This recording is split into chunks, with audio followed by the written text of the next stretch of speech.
Her hand trembled as she held his wrist, but she didn't let go. "If you jump from here, you'll never know if life could have been different," the pregnant woman said, her voice firm despite her exhaustion. The young man looked down, then at her, and something in his eyes changed. On that rooftop in the rain, two impossible worlds met for the first time.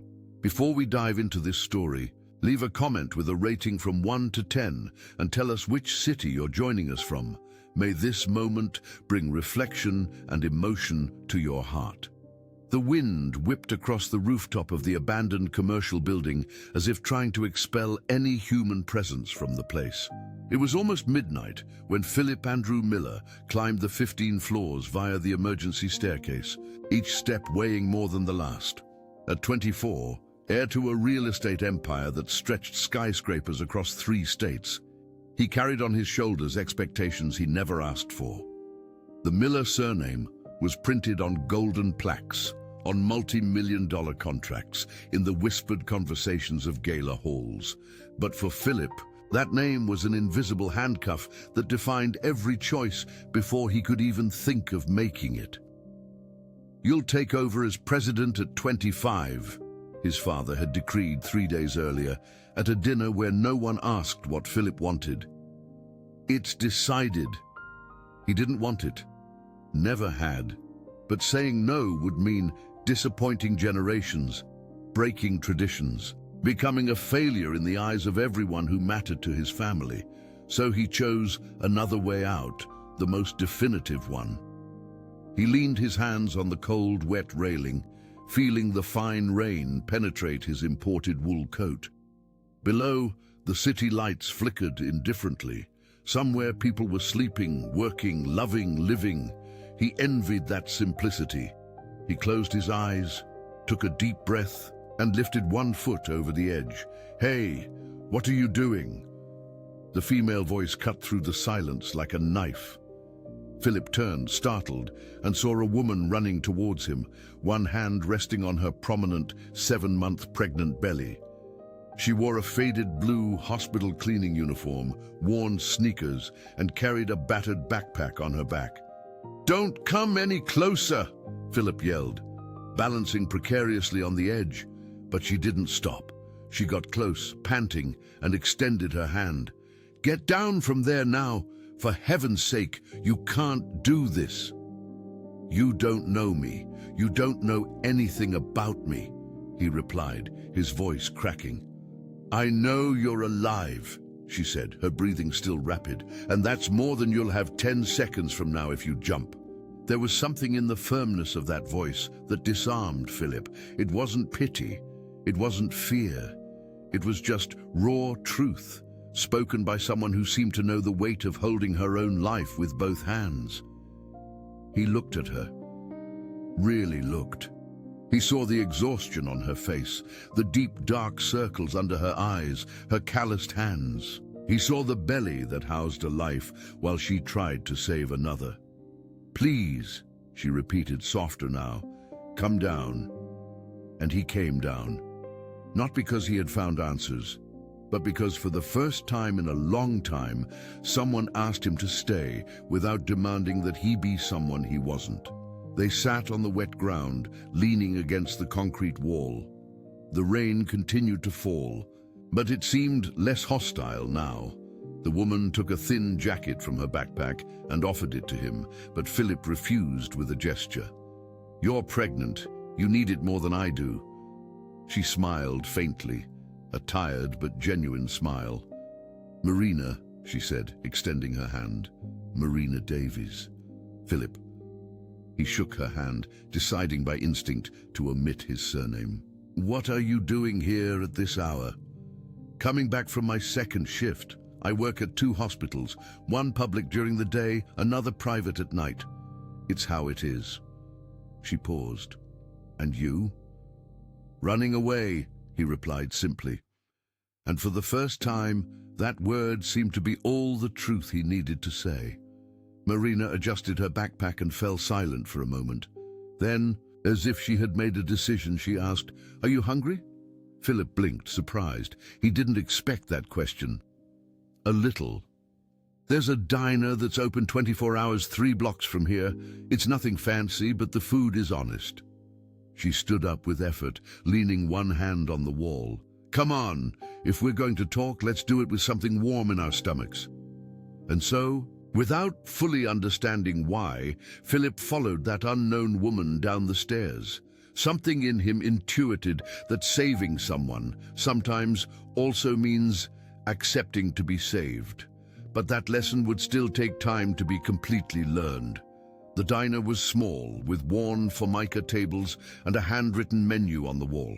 Marina ordered 2 plates of chili and black coffee. While they waited, she told him about her unexpected pregnancy, the father who disappeared, the struggle to pay rent and save for baby supplies. She spoke without self-pity, merely stating facts like someone presenting a report. Philip listened, fascinated.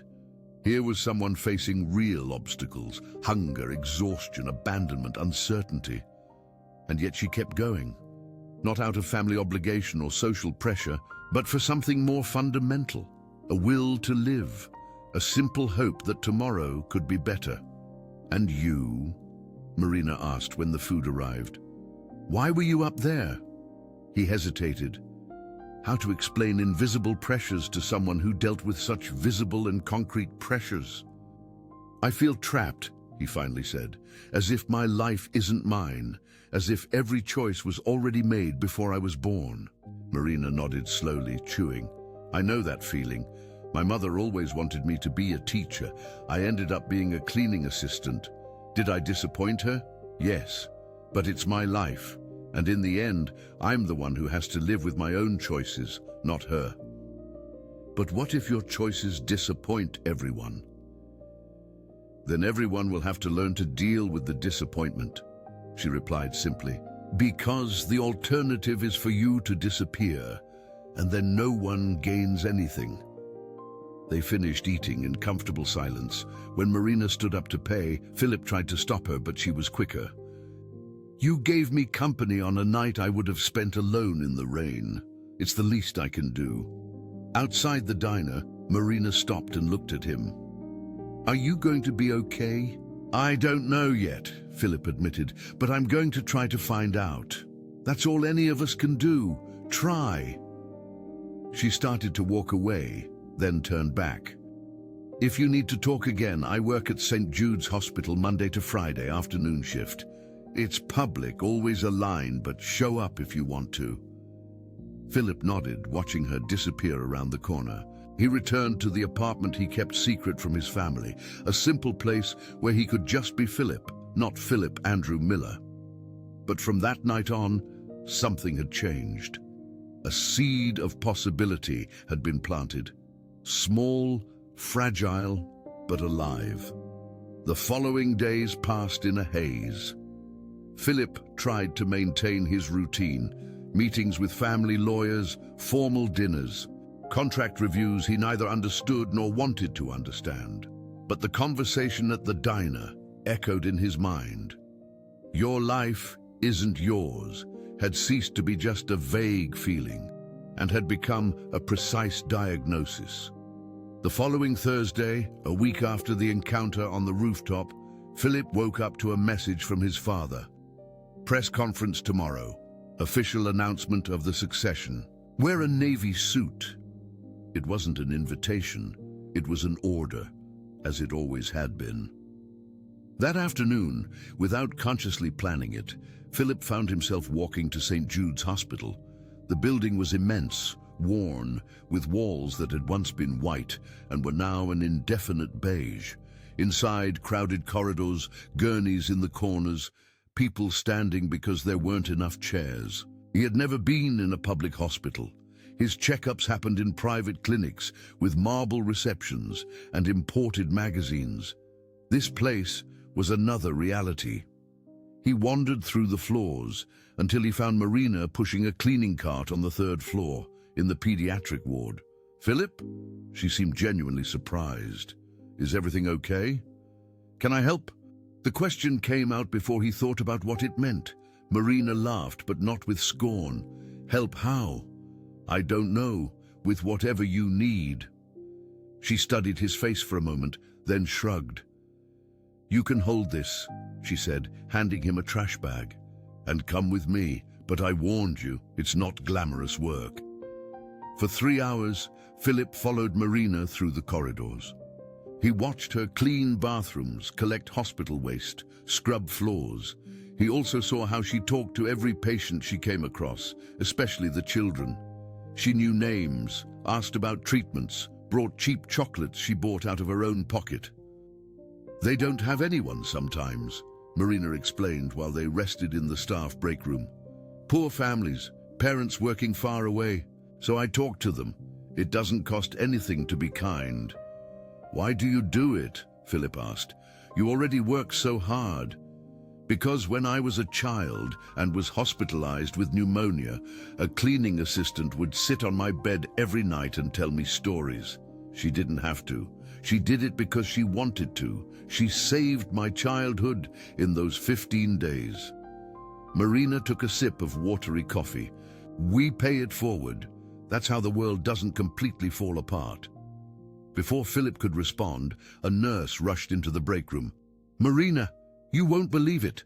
The hospital cut another 15% of the cleaning and maintenance budget. They're going to lay off half the staff by the end of the month." Marina's face paled. "But how? We're already at our limit. If they take away more people, we won't be able to cope. Order from the board, priority for treatments, cleaning and infrastructure are secondary." The nurse seemed as desperate as Marina. "You're on the list. Pregnant, less productive, that's what they said." After the nurse left, Marina sat in silence, her hands on her belly. Philip saw a tear fall, but she wiped it away quickly. "I need this job," she murmured. "I have nowhere to go." "I'll talk to someone," Philip said impulsively. "I know. I have contacts." "No." Marina looked up, and there was pride in her eyes. "I don't want favors. I want justice. If they're going to fire me, let it be because there truly isn't enough funding, not because I'm pregnant and that bothers someone. How will you know the difference? I'll demand transparency. I'll go to the union, ask for an audit of the accounts. It might take time, but it's the right way." She stood up, adjusted her uniform. Shortcuts always come at a price later. In the following days, Marina began a silent but determined movement. She talked to colleagues, gathered documents, filed requests for clarification. Philip accompanied her when he could, impressed by her methodology. Marina didn't yell, she didn't make a scene. She just asked questions, took notes, compared numbers. But there were forces working against her. The hospital's administrative director, Henry Thompson, a 50-year-old man with a history of cutting costs without regard for human consequences, saw Marina as a threat. A questioning employee was a dangerous employee. She needed to be neutralized. Thompson summoned Marina to a private meeting in his office on the 6th floor. Philip, who was waiting in the corridor, saw her enter with a folder of documents under her arm. 40 minutes later, she came out, pale, trembling. "What happened?" Philip asked.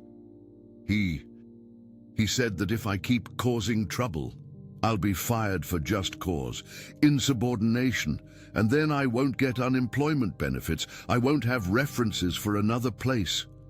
Her voice was hoarse.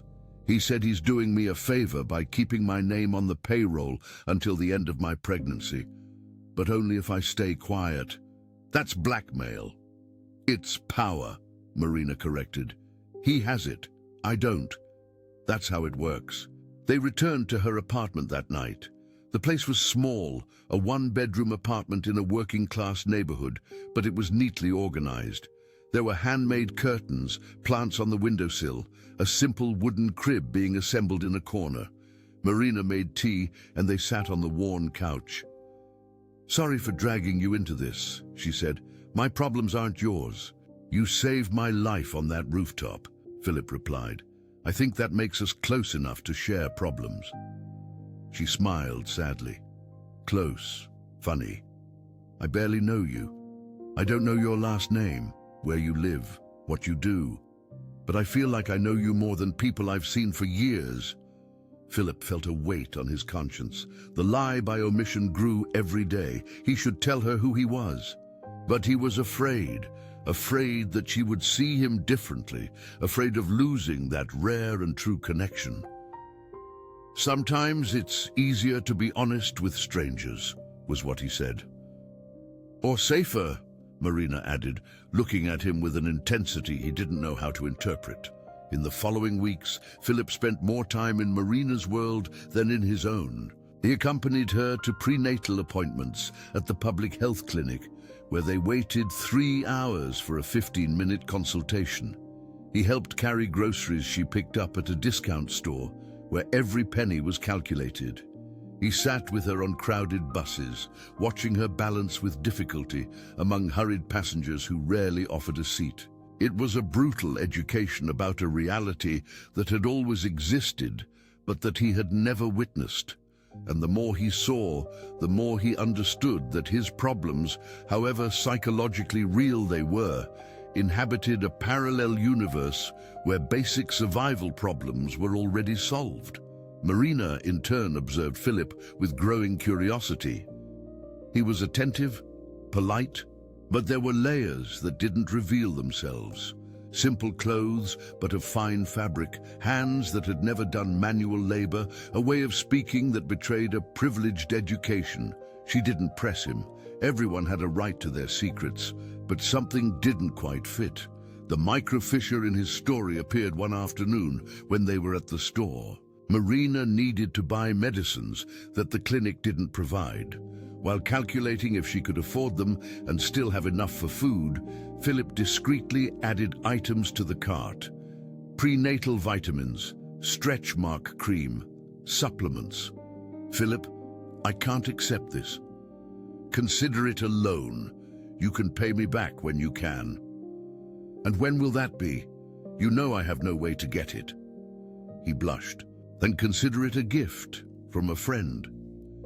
Marina took each item and put it back on the shelf, except for the vitamins. "I'll only accept these. The rest is too much. And true friendship doesn't buy things. It shares time. You've given me time. That's enough." But it was precisely this shared time that began to weigh on Philip. Because the closer he got to Marina, the more he felt he was building something on a foundation of lies. She thought he was an ordinary person, struggling like her. She didn't know that he could, with a phone call, solve all her practical problems. She didn't know that his surname opened doors that, for her, remained eternally locked. And he didn't tell her because he was afraid that she would reject him, or worse, that she would accept him only for what he could materially offer, not for what they were to each other, in that fragile balance of shared humanity. The tension between truth and omission grew, and something, Philip knew, would have to give. The question was, before it was too late. The turning point began on a grey Tuesday when Marina was 8 months pregnant. She woke up with a sharp pain in her lower back, different from the usual ones. She tried to ignore it, went to work, but the pain intensified. In the middle of her shift, she felt something wet run down her legs. Her water broke. Prematurely, 5 weeks earlier than expected. Philip was with her that day, helping organize donations for the hospital's children. When Marina screamed in pain and he saw the liquid on the floor, panic took over. Nurses rushed over, took her to the emergency room. Philip tried to follow, but was stopped at the door. "Family only," the security guard said. "I'm the father." He lied without thinking. They let him through. Inside, doctors quickly assessed Marina. "We need to transfer her to a high-risk maternity ward. The baby is in fetal distress," the obstetrician said. But when they called the reference maternity hospital, they found that no ambulance was available. All were on calls. Waiting time, indefinite. Marina screamed in pain during contractions. Philip saw doctors exchange worried glances. "We can't wait much longer," one of them murmured. It was then that something broke inside Philip. There was no more time to think about consequences or fear of revelation. There was only vital urgency. He grabbed his cell phone, called a number he hadn't used in months. "Dad, I need a private ambulance immediately. St. Jude's Hospital, obstetric emergency. Now." Silence on the other end. Then, "Philip, where the hell have you been? You disappeared for weeks, haven't answered calls. And now—" "Dad!" Philip yelled. "For the first time in my life, I'm asking you for something that really matters. Send the ambulance. Now!" Perhaps it was the urgency in his voice. Perhaps his father, beneath all the layers of expectation and control, was still capable of recognizing genuine despair. "10 minutes, he just said and hung up. The private mobile ICU arrived in 8 minutes. A full team, state-of-the-art equipment, specialist doctors. Marina was transferred with extreme care, constant monitoring, a level of comfort that violently contrasted with the precarious environment of the public hospital. Philip got into the ambulance. Holding her hand, Marina looked at everything with wide, confused eyes. "Philip, how did you—" "What?" "Later," he said. "Now just focus on breathing. Everything will be fine." They took her to the most renowned private maternity hospital in the city. Private suite, elite medical team, intensive monitoring. After detailed examinations, they decided on an emergency C-section. The baby was at risk. They couldn't wait for natural childbirth. Philip stood outside the operating room, pacing back and forth. That's when his father appeared, impeccable in a three-piece suit, an expression between irritation and curiosity. "What's this all about, Philip?" "Not now, Dad." "Now, yes." His voice was firm. "I mobilized considerable resources, called in important favors. I deserve an explanation." Philip turned to him, exhausted. "She saved my life, literally. When I was about to jump from a building because I couldn't bear to be your perfect heir anymore, she stopped me. Now, it's my turn to save her."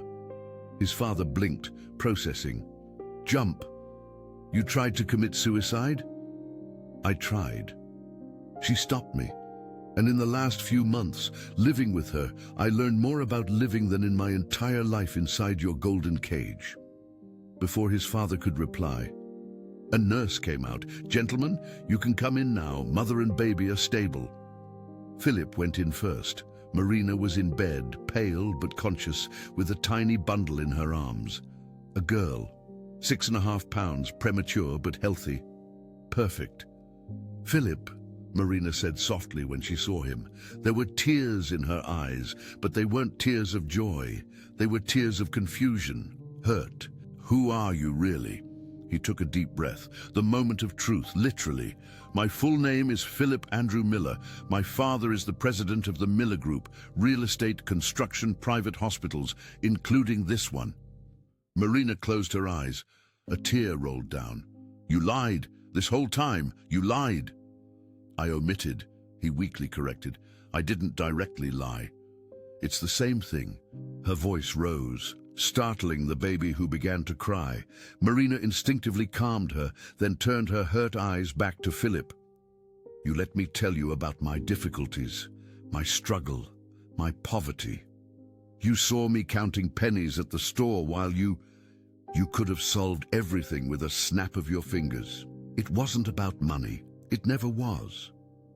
"Then what was it about? Poverty cosplay? A sociological experiment? Rich person guilt?" Her anger was a controlled fire, more painful for being justified. "Or was it about feeling better about yourself by helping the poor pregnant girl?" "It was about being myself," Philip yelled back. "For the first time in my life, someone saw me just as Philip, not as an heir, not as a surname, not as a bank account, just me. And it felt so good not to have to carry the weight of expectations that I wanted to keep it, even knowing it was wrong." Marina shook her head. "But that wasn't a mutual choice. You decided alone what I could or couldn't know. You took away my chance to decide for myself. I know, and I apologize, truly. But if I told you, you would have treated me differently. And I needed that normalcy like air. And I needed honesty. She looked at her daughter, then at him. Thank you for saving my daughter. Seriously, I'll be eternally grateful. But gratitude isn't the same as trust. And without trust, there's no... whatever it was we were building. Philip felt his heart sink. Marina, I need to be alone now, she said, her voice firm despite her tears. Please. He hesitated but nodded. All expenses are covered and I'll make sure you don't lose your job. I promise. I don't want your favors anymore, Philip. I want my life back. The real life, not the edited version you decided to show me. Philip left the room with a heavy heart. In the corridor, his father was waiting. So, how is she? Fine, physically. Philip leaned against the wall. But I messed everything up. Complicated love is a redundancy, his father said, surprisingly gently. It always has been. I don't know if it was love, but it was real. Or I thought it was. It was real, his father corrected. That's why it hurts. If it were fake, you would have already forgotten. He paused. Son, about that press conference, the succession. We'll reschedule. You're clearly going through something important, and maybe I've been too rigid, too controlling. Philip looked at his father, surprised. You've never admitted that before. You never yelled at me asking for an ambulance to save someone before. The man smiled sadly. And you never tried to kill yourself because of my expectations. That changes things a lot. In the following weeks, Philip withdrew. He gave Marina space. He merely made sure, discreetly, that the hospital didn't fire her. He spoke with Director Thompson personally. Marina Davies stays, with full maternity leave, full benefits, and you will review those cuts to the cleaning staff. Understood. Thompson, recognizing the surname and power, swallowed his protest. Yes, sir. And Thompson, if she mentions any kind of retaliation, we'll talk again, and it won't be a polite conversation. Marina learned about this through colleagues. She felt conflicting emotions, relief for the security, anger at the intervention, gratitude mixed with wounded pride.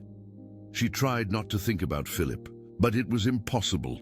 He invaded her thoughts at the most unexpected moments. Little Laura grew up healthy, and every time Marina looked at her daughter, she remembered who had made it possible for her to be alive. But remembering wasn't the same as forgiving. Forgiveness would require time, and perhaps something more that neither of them yet knew how to give.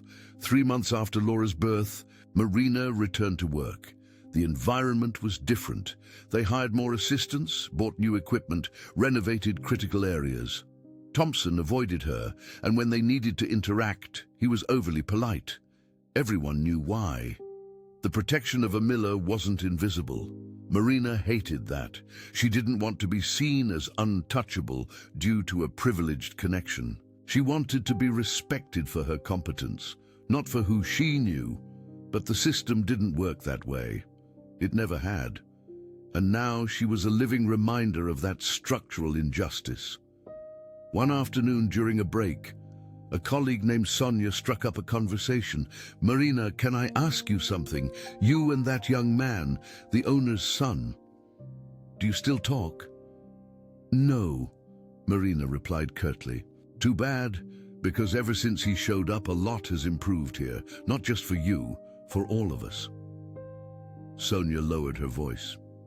He had a meeting with the board, demanded an audit of the staff cuts. They discovered that Thompson was diverting part of the budget to overpriced contracts with shell companies, money that could have been paying our salaries properly. Marina's eyes widened. How do you know this? The young man, Philip? He requested a full investigation.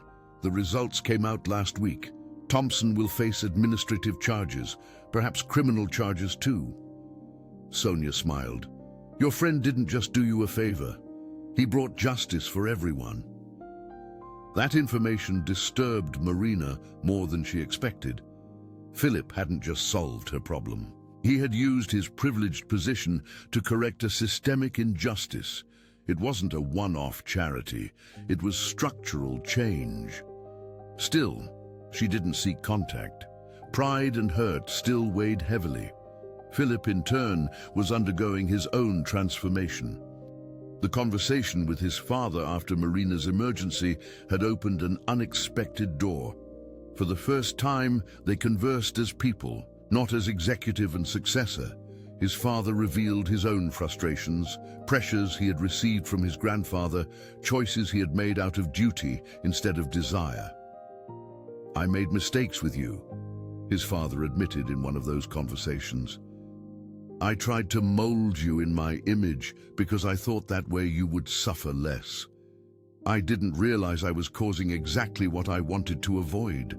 "And now," Philip asked, "what do I do with the company, with the expectations?"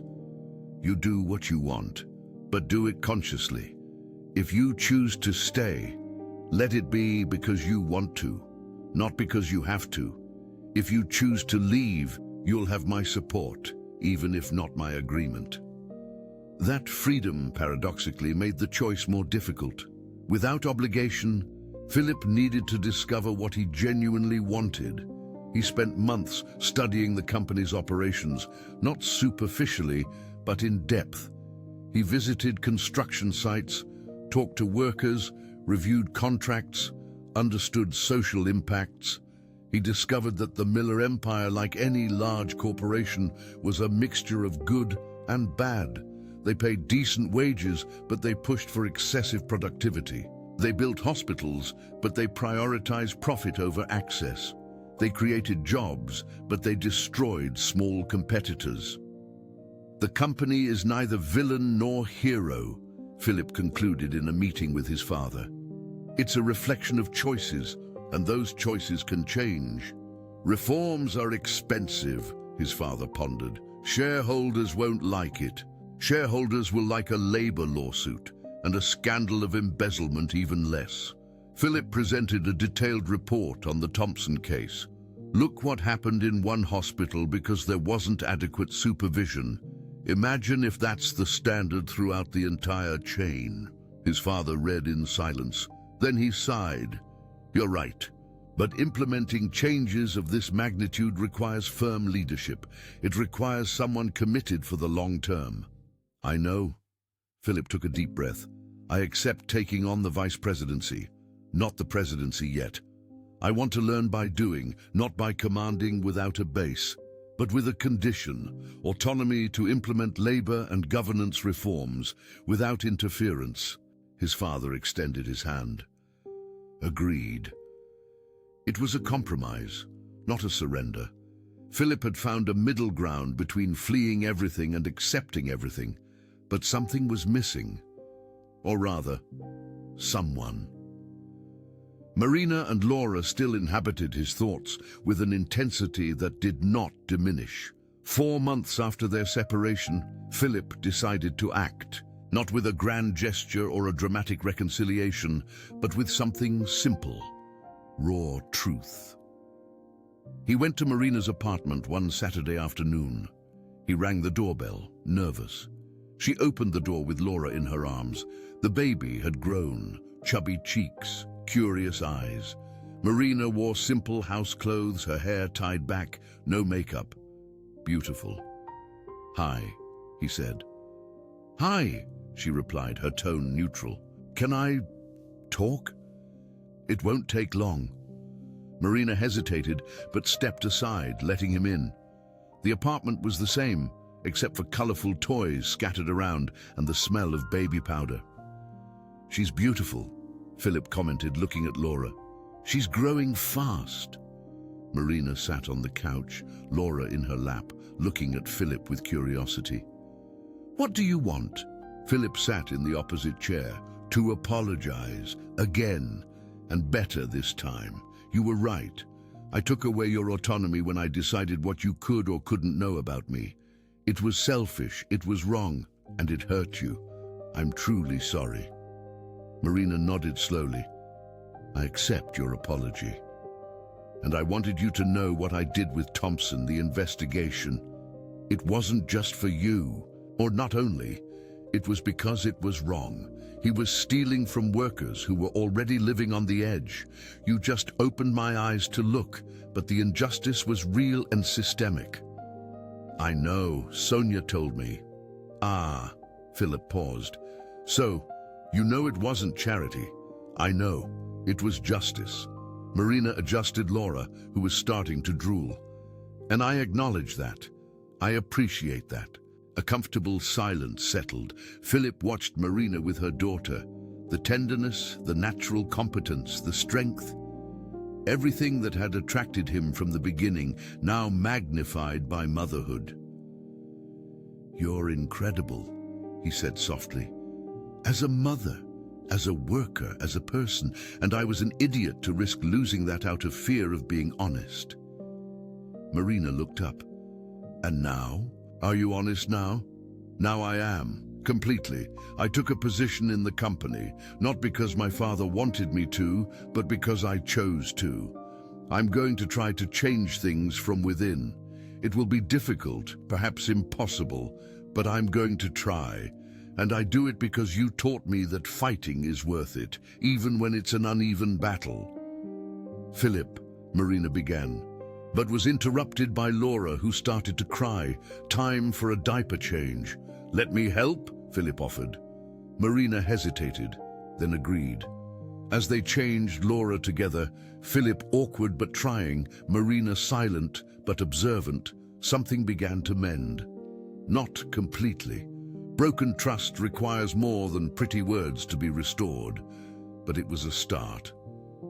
Can I come back again? Philip asked at the door. You can, Marina replied. But slowly, Philip, no expectations, just this presence, if it's real this time. It's real, he promised. As real as that night on the rooftop, when you saved someone you didn't even know because it was the right thing to do. Marina smiled faintly. And when you came down because deep down you wanted to be saved. Sometimes saving someone means accepting to be saved too. The phrase echoed in the silence. It was the central lesson they had both learned, each in their own way.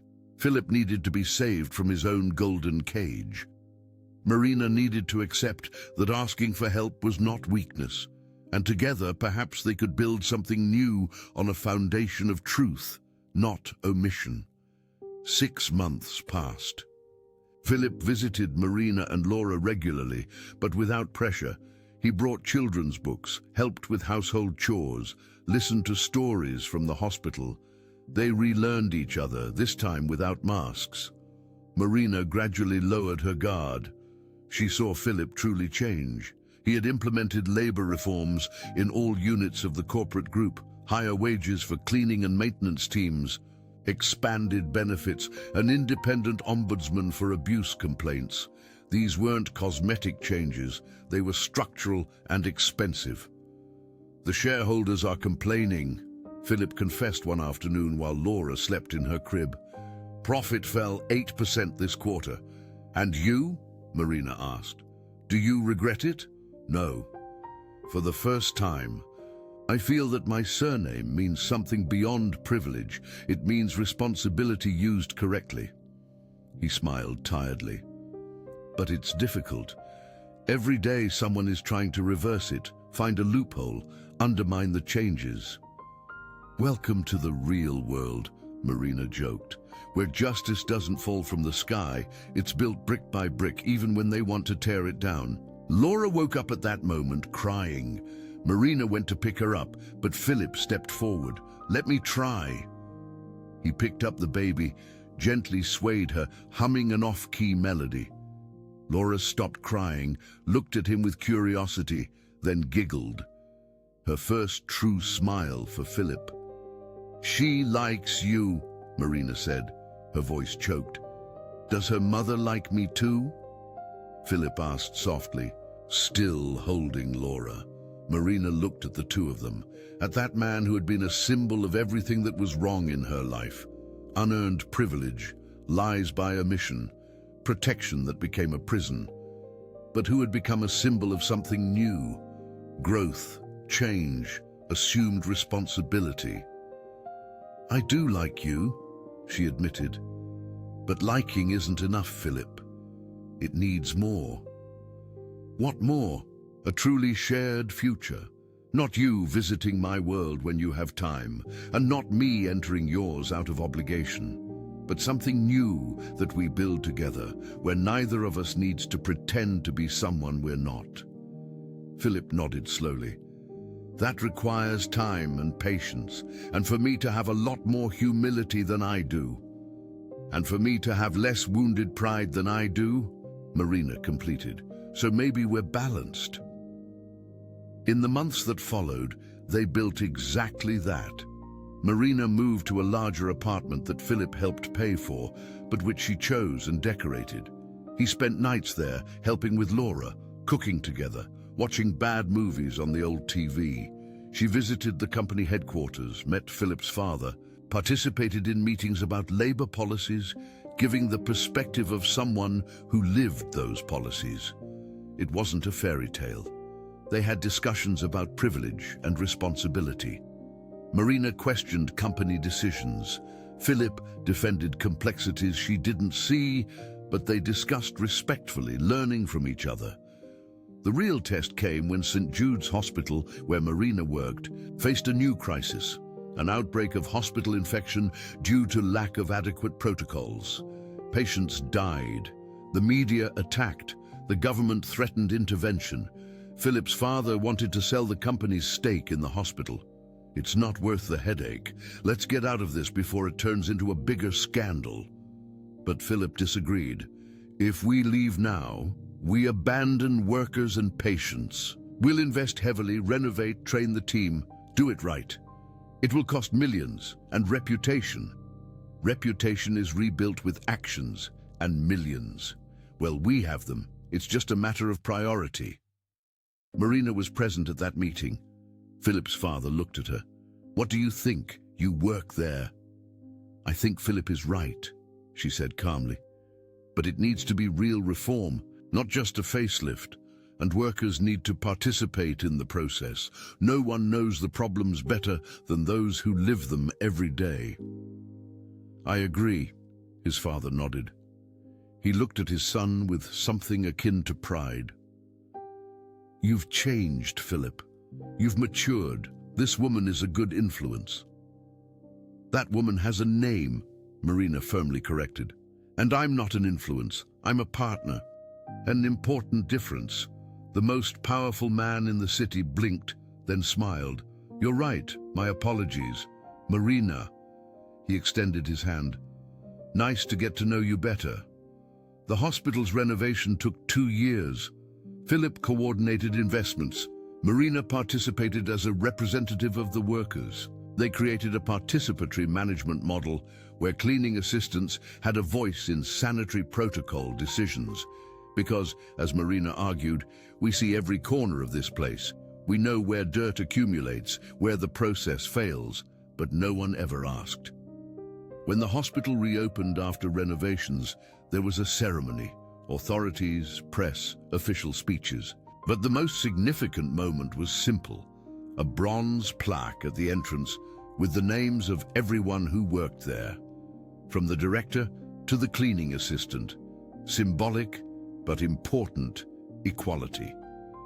Marina stood before the plaque, looking for her name. When she found it, Marina Davies, cleaning assistant team since 2019. Tears streamed down her face. Philip came up behind her, Laura in his arms. Your name is in bronze now, he said softly. Permanent, recognized. I never thought, she began, her voice choked. I never thought I'd be seen, truly seen. You were always seen by those who matter, Philip said. By yourself, by Laura, and by me. The plaque just makes official what was already true. Laura reached out her little arms for Marina. She picked up her daughter, hugged her tight, looking at that plaque that symbolized so much. Recognized dignity, valued work, respected humanity. Philip put his arm around her shoulders. Thank you, he said softly. For what? For not letting me jump that night. for teaching me that saving someone means accepting to be saved too, and for building all of this with me, even when I didn't deserve a second chance.